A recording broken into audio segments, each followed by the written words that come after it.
Huile essentielle, herpès et fausse prophétie. Quel titre original pour une vidéo et je vais vous expliquer pourquoi dans un instant.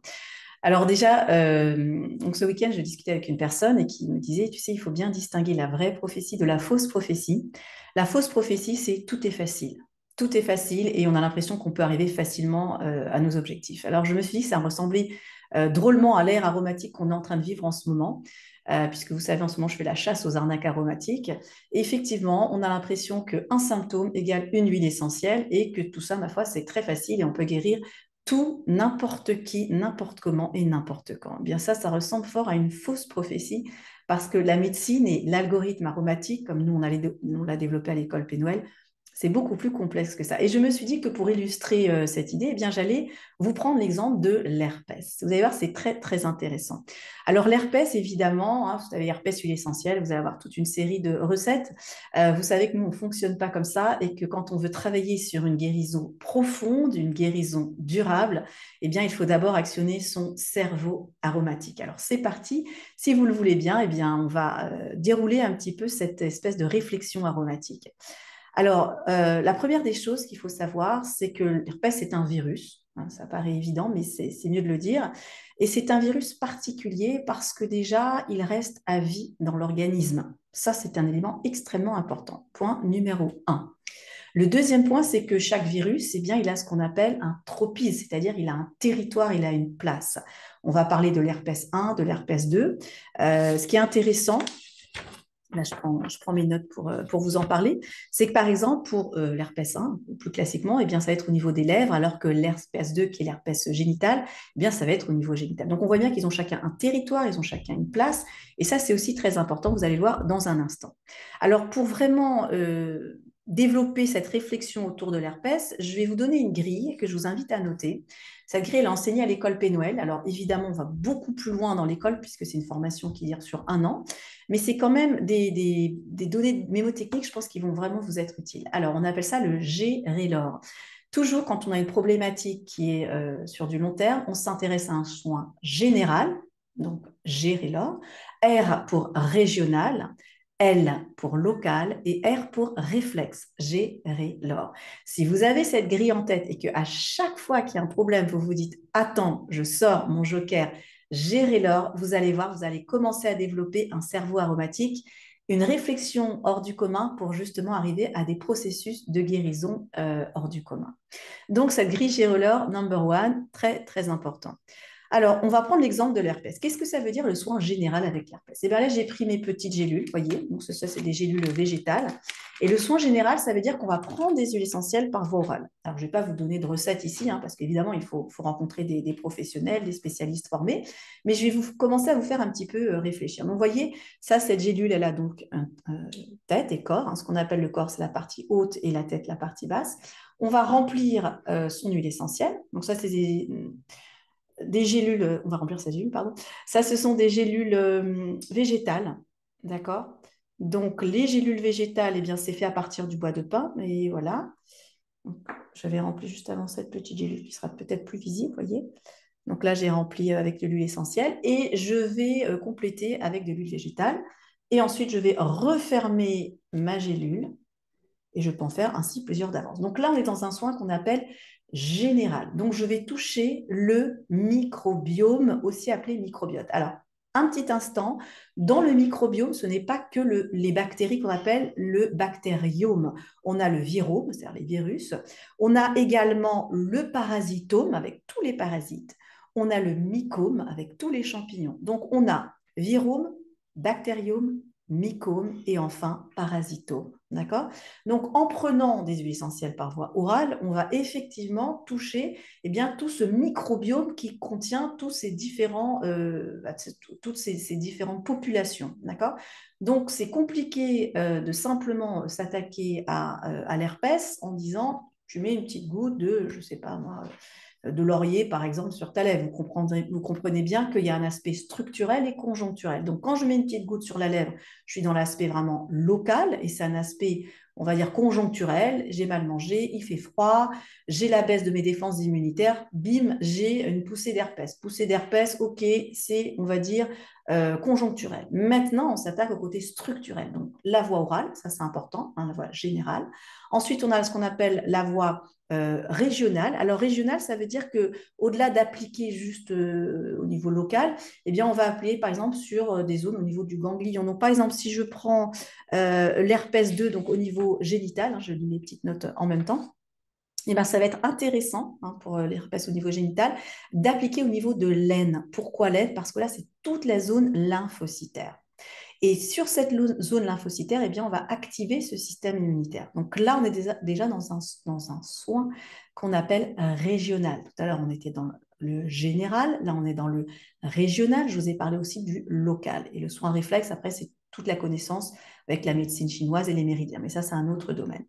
Donc là, on était donc sur la zone lymphocytaire, hein, j'ai dit au niveau de l'aine, et aussi une zone qui est très intéressante hein, quand on a une poussée d'herpès, c'est ce qu'on appelle eh bien, la zone neurotrope. Pourquoi? Parce qu'au niveau de toute la moelle épinière ici, eh bien, il faut savoir que le virus, il se loge au niveau du système nerveux. C'est pour ça que je vous ai dit que quand on a ce virus, eh bien, c'est à vie. Et donc, on va travailler sur la moelle épinière, sur cette zone neurotrope, parce que ça, c'est le trajet du nerf.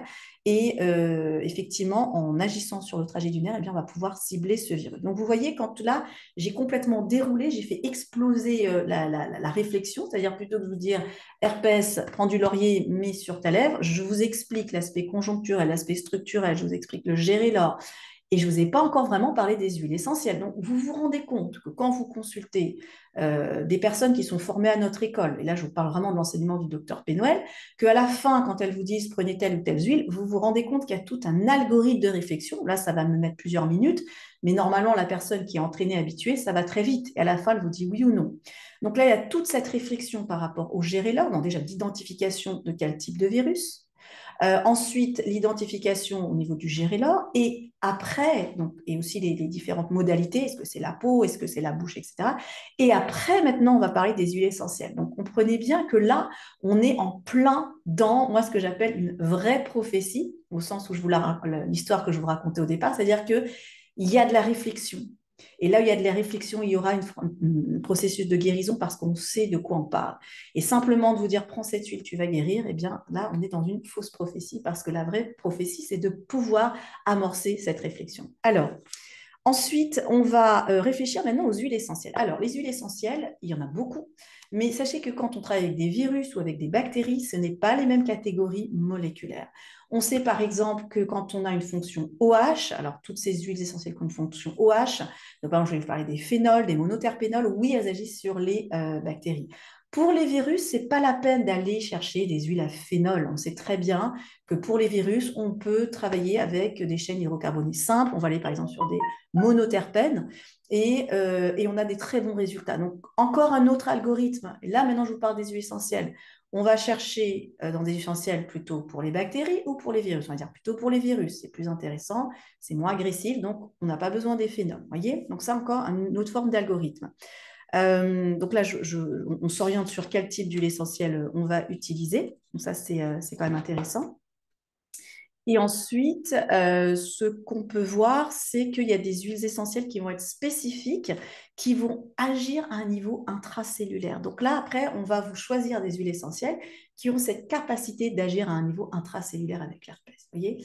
Donc, je ne suis pas là, évidemment, pour vous dire le protocole à suivre, parce qu'après, il faut individualiser. Est-ce qu'on parle d'un enfant? Est-ce qu'on parle d'un homme, d'une femme? Enfin, il y a tout un tas d'éléments à mettre en application, des questions à poser pour proposer un protocole adapté en aromathérapie médicale et en aromathérapie quantique, hein, parce qu'on travaille aussi en aromathérapie quantique avec le docteur Pénuel. Donc là, c'est un exemple d'algorithme aromatique à l'œuvre. Et je vous invite vraiment, dans tout ce que vous voyez sur les huiles essentielles, à commencer à exercer cette espèce d'esprit critique, parce que c'est vrai qu'aujourd'hui, je vois deux camps en fait. Je vois le camp des pro-huiles essentielles et des contre-huiles essentielles. Mais en fait, c'est beaucoup plus compliqué que ça. Ça veut dire que les gens qui croient, on va dire, ou qui utilisent les huiles vont dire ça marche pour tout et moi j'ai une huile essentielle pour tout. Alors que c'est pas vrai. Et il y a le camp des mais qu'est-ce que c'est que ces bêtises? C'est de la bonne blague vos huiles. Mais en fait, je veux dire, il manque quelque chose au milieu. Il manque quelque chose au milieu. Et ce quelque chose, c'est simplement d'amener de la réflexion et qu'on est en médecine, et j'ai beau le dire, mais le mot aromathérapeute est réservé aux médecins. Sinon, on est aromatologue, mais on n'est pas aromathérapeute. Mais oui, c'est de la médecine d'abord. Vous avez vu qu'avant de vous dire quelle huile essentielle pour l'espèce, que j'ai déroulé, et je vous ai déroulé de façon très succincte. Maintenant, faites-le faire par le docteur Pénuel, vous allez avoir un déroulement en 2 heures ou en 3 heures, vous voyez. Et c'est ça qu'on veut aller toucher. Alors, peut-être vous vous dites, oulala, c'est compliqué, on va jamais y arriver. Moi, je pense pas comme ça. Moi, je pense au contraire je pense que le monde est prêt pour cette réflexion et cette ouverture. Alors, peut-être ça commence par un public un peu niché, mais je crois que maintenant, c'est un petit peu obligatoire. On va être obligé de passer à la vitesse supérieure en huile essentielle. Il faut arrêter l'huile essentielle qui guérit tout, qui guérit tout. Il faut aussi arrêter, non, les huiles essentielles, c'est de la connerie, ça marche pas. C'est-à-dire, on n'est pas là-dedans. C'est de la médecine.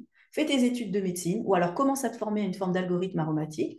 Fais des propositions, travaille en binôme avec des professionnels, mais de se positionner en disant, ouais, les huiles qui guérissent tout, je veux dire, c'est de la foutaise et c'est de la blague. Et même moi, je trouve ça vraiment pas sérieux. Et je trouve qu'il y a trop d'ouvrages, aroma, je sais pas, pour le stress, aroma pour les allergies. Est-ce qu'on sait la complexité que ça? Alors oui, c'est vendeur, et je suis d'accord que si j'étais directrice d'une boîte éditoriale, je dirais, écris-moi aroma stress, aroma allergie, aroma, etc., parce que c'est vendeur. Et en même temps, j'en ai un petit peu assez qu'on mente au public.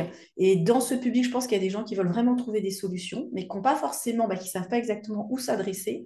Et je trouve que maintenant, voilà, il faut arrêter de faire n'importe quoi avec les huiles essentielles. Moi, je me sens légitime pour en parler, parce que ça fait quand même 40 ans que je traîne là-dedans, que je baigne là-dedans. Et donc, je me sens légitime pour en parler avec sérieux. Et j'ai envie de vous dire de partager cette vidéo si vous connaissez des gens autour de vous qui ont aussi envie d'avoir des réponses pour leur dire que c'est une vraie science. Et il ne s'agit pas de connaître juste les huiles essentielles, parce que connaître des huiles et des plantes, et puis regarder sur une boîte de pétri ou regarder les molécules, c'est bien, mais c'est juste l'étape 1. Il y a une autre étape, l'étape numéro 2, qui s'appelle connais ta médecine.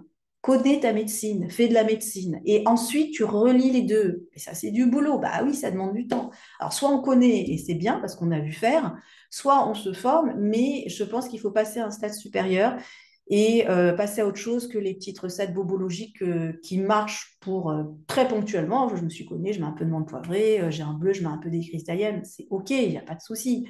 Mais je trouve que parfois, quand on rentre dans comme ça, des sujets assez complexes, hein, là j'ai parlé de l'herpès, mais il y a des sujets qui sont encore bien plus complexes, il faut quand même aller, vers un enseignement qui soit sérieux. Voilà, donc j'espère que cette vidéo vous aura été utile. N'hésitez pas à la partager parce que je vais vraiment travailler ces prochains mois pour développer cet algorithme aromatique, ce cerveau aromatique et amorcer une nouvelle ère aromatique, vraiment où on va amorcer une réflexion.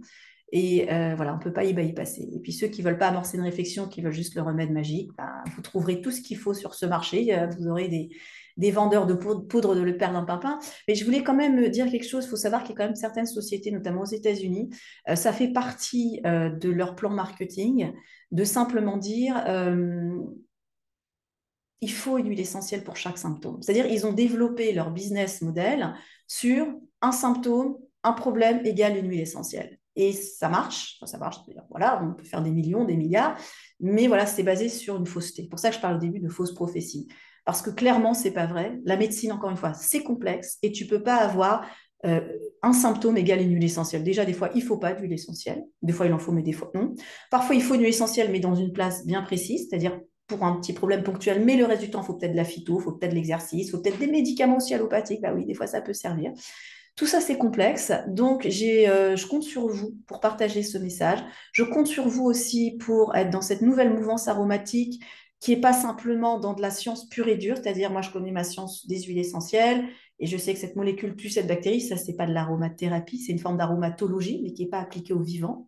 Moi, ce que je veux développer avec vous, c'est de l'aromathérapie vivante, connectée au vivant, connectée à la science, connectée à la médecine, connectée à l'humain. Et tout ce qui est molécules sur une boîte de pétri, OK, c'est une petite facette de l'aromathérapie et que cette petite facette ne remplace pas l'immense champ d'application de l'aromathérapie. Donc, je compte sur vous pour commencer à développer ce discours, pour commencer à relier ce type de vidéo que je suis en train de faire Et de plus en plus, parce que moi aussi, hein, je me dis des fois, peine perdue, quoi. Je veux dire, quand je vois le monde de l'aroma, des fois, je vous avoue que je suis un peu découragée. Je trouve que ça part dans n'importe quoi, dans n'importe quel sens. Et des fois, je me dis, ben non, parce que si à un moment, on n'ouvre pas la bouche et on ne dit pas les choses, eh bien, les choses ne bougeront pas. Donc, des fois, je pense avec une vidéo, deux, j'en fais des fois sur TikTok, et des fois, je vois qu'il y a 100 000 vues, je vois. Donc, c'est possible quand même. C'est possible de partager un message. Et la façon de partager, moi, je le fais, je le mets sur ma chaîne, et ensuite, ben, vous pouvez la partager parce que là, on va vraiment pouvoir amorcer une vision différente. Voilà, je compte sur vous pour développer cette nouvelle mouvance aromatique, faite de réflexion, de science, de médecine, mais surtout de vivant. Je vous rappelle quand même, si vous voulez, à la source de l'aromathérapie, on a beau dire, mais voyez, on a deux qui ont posé. Je suis désolée, je vais le dire comme l'a dit un ami il y a quelques ans, il m'a dit, il y a quelques années, il m'a dit, il y a deux personnes qui ont été les premiers à poser leurs fesses sur l'aromathérapie médicale et scientifique, et c'est Pénoël Franco. Voilà. Donc, n'en déplaise à certains, c'est comme ça. Ils ont été les deux premiers à poser leurs fesses, hein, comme disait cet ami. Je vous recommande d'aller à la source, d'accord? C'est très, très important. Il y a des notions que vous trouverez vraiment nulle part. Et pouvoir aller à la source, ben, ça reste quand même très, très important. Bon, on fait aussi des masterclass avec le docteur Pénuel, donc je vous invite à aller à cette source-là. Vous aurez une connaissance qui est j'ai envie de dire pur. Quand je dis pur, ça veut dire vraiment qui est basé sur le vivant, qui est basé sur l'expérience clinique et qui est basé sur une immense expérience. Et ça, aujourd'hui, ça vaut de l'or. Voilà, ça vaut de l'or parce que ça permet d'être autonome dans la gestion de sa santé et ça permet ensuite d'aider d'autres personnes. Donc, allez à la source de la connaissance et je compte sur vous pour développer ce nouveau cerveau aromatique. À très bientôt, bonne journée. Si vous avez des questions, n'hésitez pas, je serai ravie d'y répondre. À bientôt.